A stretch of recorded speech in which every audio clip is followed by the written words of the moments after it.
Alright guys, so what's going on with the bus? It failed the inspection on multiple things. So I've fixed most of it and I'm going to go over everything that it failed for in a detailed video. But as for right now, I'm just quickly, one of the things that sprung up on me was the ABS is not working. So I found in here, this is the rear, what's called tone ring. That's the tone ring in there. You can see the grooves are all full of stuff, mostly mud packed in there. And you can actually see a bit of the tone ring here, just packed full of stuff. So I blew a bit of compressed air into this spot just to see, and it is just nasty. I'm going to try, this is on the rear left wheel, so what I'm going to try and do is jack the rear end up and spin both the tires and blow compressed air in there and see if I can get all that mud and whatnot out of there, because that's a lot less work than taking the wheels off. If it was not Dayton style wheels, I would be a little more energetic to get the wheels off, but these ones are honestly a pain in the butt. But it's what I'm dealing with. The other option is, so replace the tone ring, but that's not an individual part. It's actually machined into the rotor. So that means I'd have to buy new rotors all the way around if they're all like this. So far, both the rear left and rear right are just as full of crap on both of them.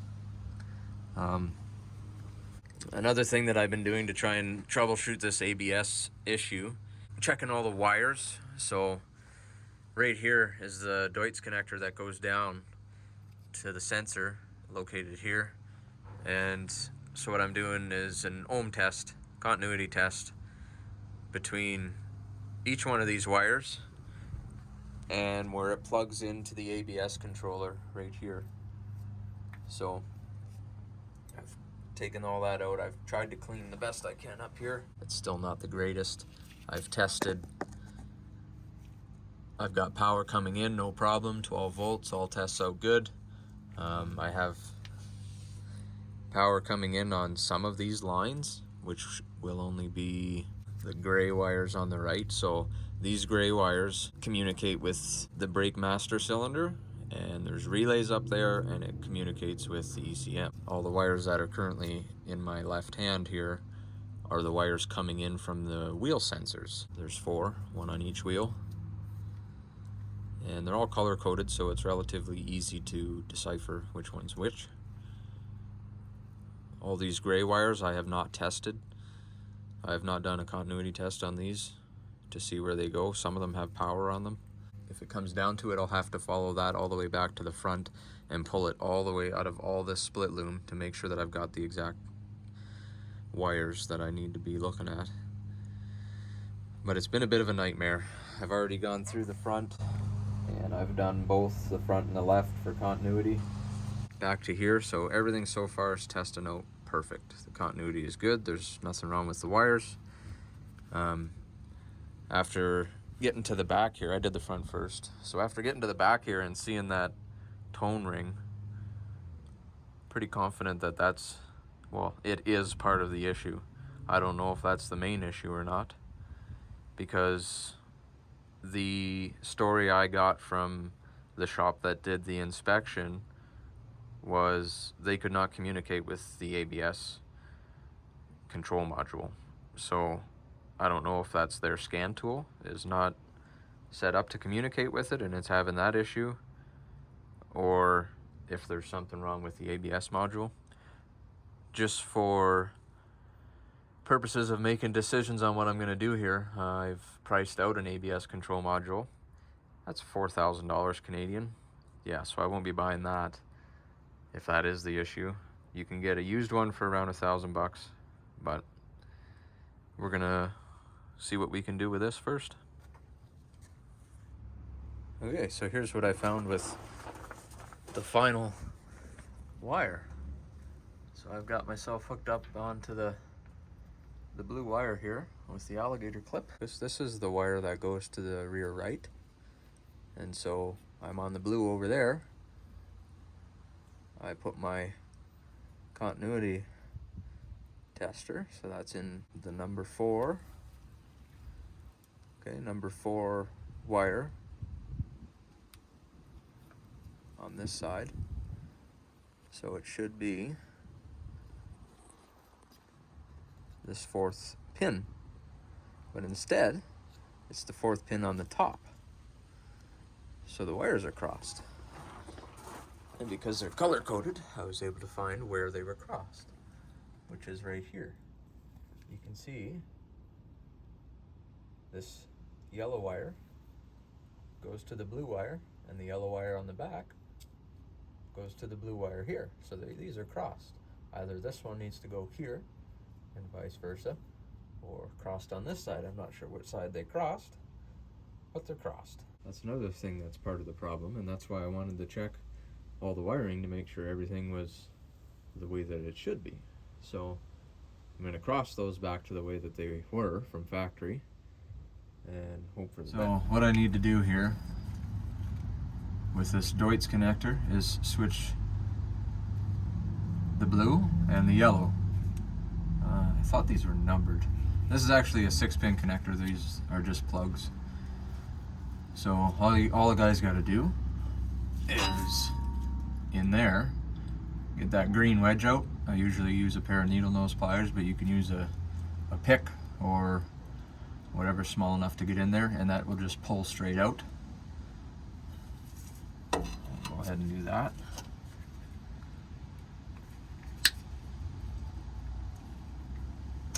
Okay, that just pulls out of there. There's probably some kind of special expensive tool for that, but that'll do for me. Then you'll have access to all the little tabs that are in there. You just move the tab to the side and then the pin comes out. Super easy. So pull down, and then that wire just comes right out of there.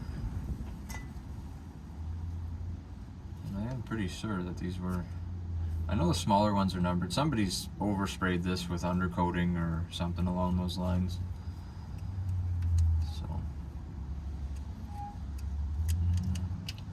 And there actually is a special tool as well for this that kind of goes in around there and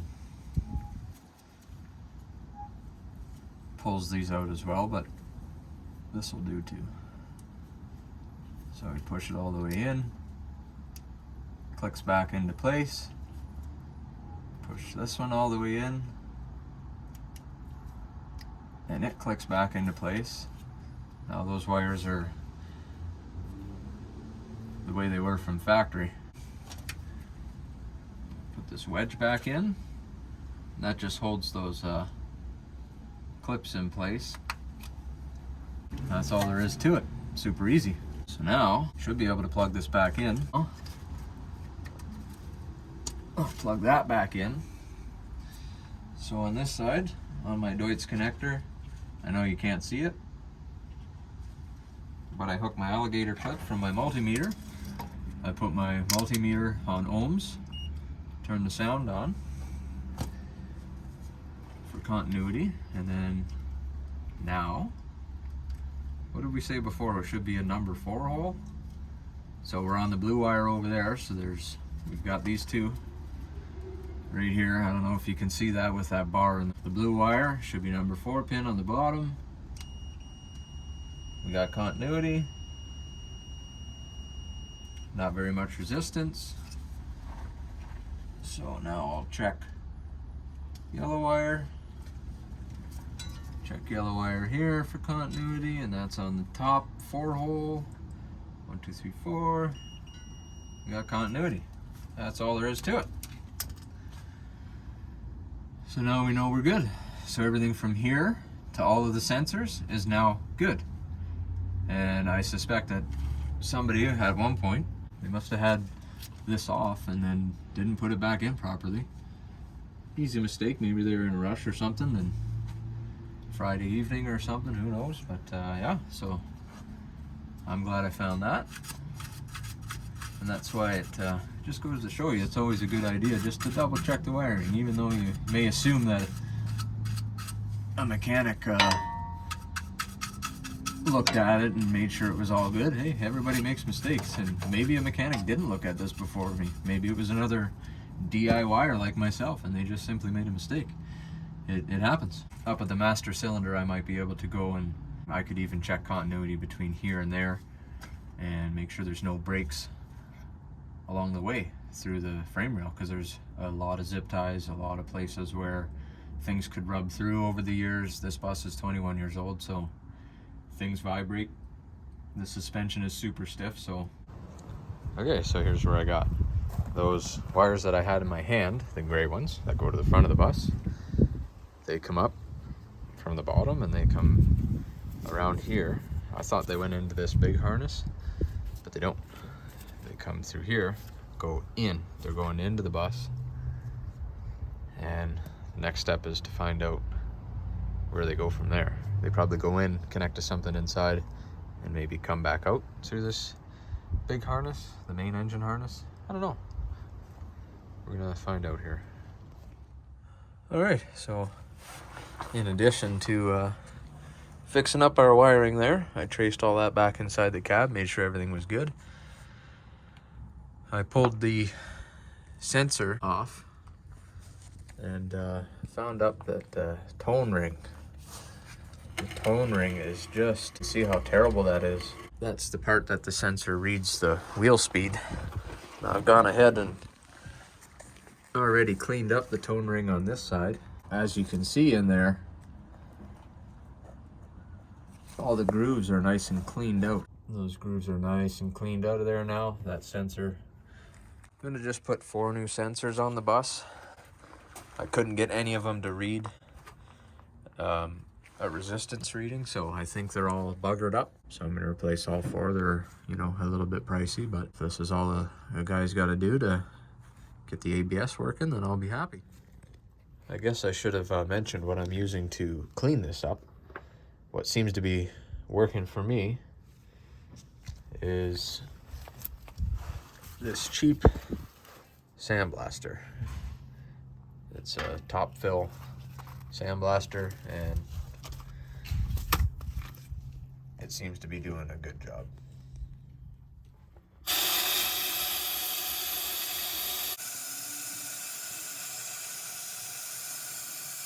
So that's what it's looking like. Quite a bit of crud in there, in all honesty, but for the most part,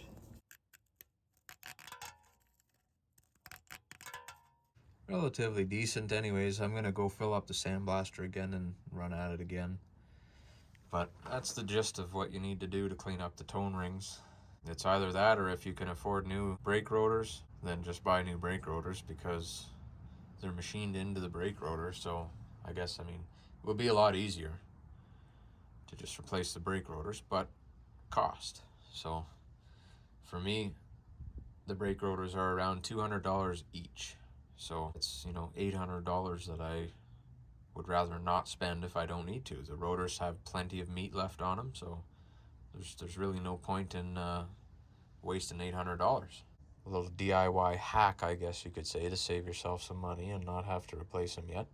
These should still be good enough to pick up a signal. It turns out all 4 sensors were bad. So I'll show you. These were the front sensors.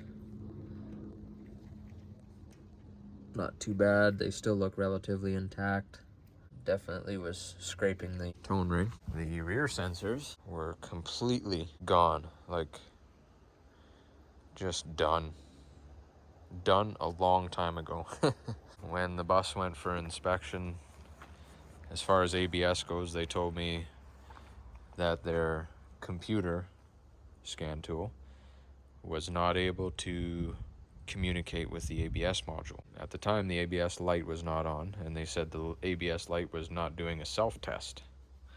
So what I did was took the dash apart, and on this bus, the entire warning system lights within the gauge cluster are all little light bulbs. They're GE37s. So I looked through every one of them to find one that was burnt out, and I came across a few of them, replaced them, and one of them happened to be the ABS light. Well, when I turned the bus on, now Now the ABS light's on.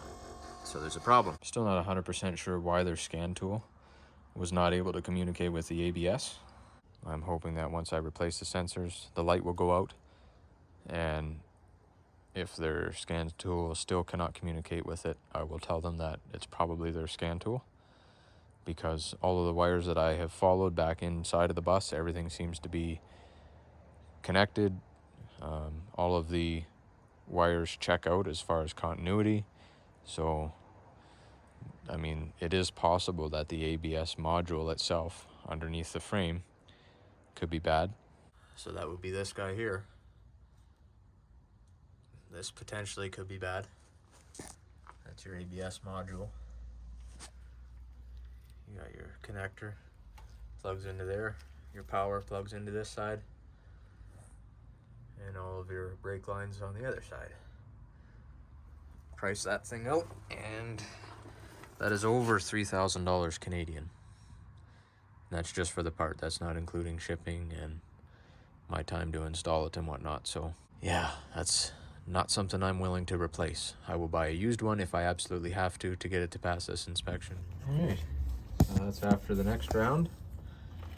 Seems to be quite a bit cleaner, if I do say so. Seems to be quite a bit cleaner most of the way around. I haven't seen any crappy spots, but I mean, got most of that stuff out of there. You end up with a pile of this. Well, I used as an abrasive copper slag instead of sand, because that's what I had here from another job. So seems to have worked pretty good. I would imagine the sensor should be able to pick up that signal. So hope for the best. Well, I pulled the transmission fill plug to check the level. Got a fair amount of metal on there. Not sure when the last time this plug was opened up. I haven't actually looked in to see the oil level. Oh, it doesn't look too bad. Can't really see in there that well though. Alright, I got the engine oil fill plug cleaned up. I guess it, with the magnet sticking out the way that it is, it made it look worse than what it is. And the oil level is just below the lip here, maybe a 1/4 inch, so that's good. She could, for peace of mind, use a drain and flush when it's hot, but for now, with how short on time I am, that'll do. Alright, so I'm gonna check the rear diff. I'm gonna go ahead and make sure you don't clean any of this crap off before you open it up.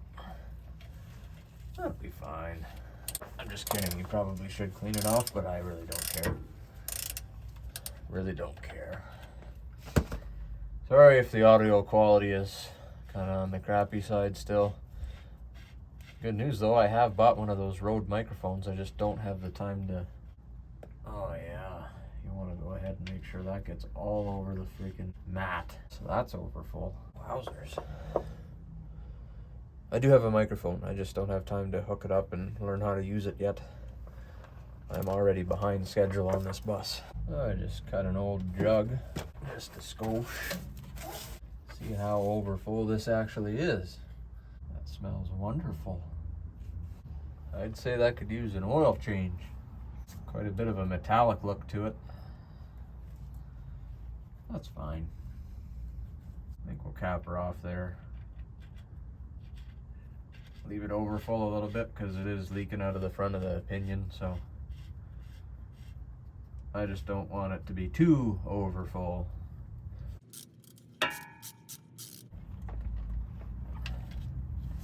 Actually, what I should do is clean that with brake clean now.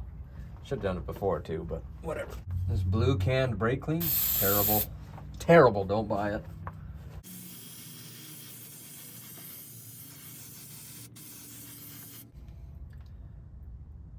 I'm sure it has its purpose, but this non-chlorinated brake clean, it just doesn't seem to clean as well as the chlorinated stuff, so. Okay, that's the rear diff.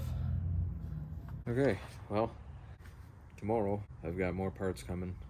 I got 4 of those ABS sensors. We're going to plug them in and hope for the best. Did the best I could with cleaning up all 4 of the tone rings, and we're going to stick those sensors in there and see if that ABS light goes away. I'm told that if you take it for a drive above 3 or 5 miles an hour, the light should go out, and if it doesn't, it has to be cleared with a scan tool. I don't have that scan tool, so we'll see what we can do, but that should be the last thing that I need to fix on the deficiency list that they gave me when they did the inspection, because it has to have working ABS, I guess, even though it's 21 years old and I'll only be driving it in the summer. Still has to work. So send it back for an inspection and hope for the best.